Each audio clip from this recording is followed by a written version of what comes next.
Do you want to know how you can change your name on Frollo? If yes, then this video is specially for you. Hello and welcome to How to Login. It's your host back again with yet another interesting tutorial video. In this video, I'm going to teach you how you can change your name on Frollo. Go ahead and install Frollo from the Play Store if you don't have it. So after you install it, go ahead and click on Frollo and make sure you do have your account. If you don't have an account, you can sign up to your Frollo account using your email address. Then go ahead and enter your passcode.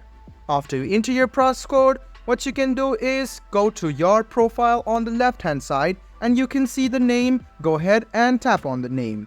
So you can write down your first name. After you remove it, go ahead and click on the tick mark on the keyboard and remove your last name as well.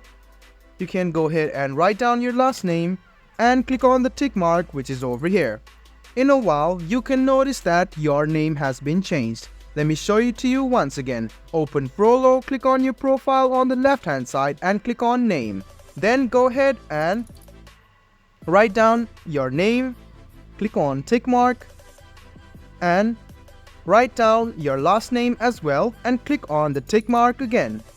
In a while, your name will be changed. So guys, this is how you change your name on Frollo. I hope this video was helpful for you. If you still have any kind of confusion, please do mention us on the comment section down below. Like the video, subscribe to the channel and do hit the bell button for more. Hope to see you in the next video as well. Until then, goodbye, take care and make sure you enjoy.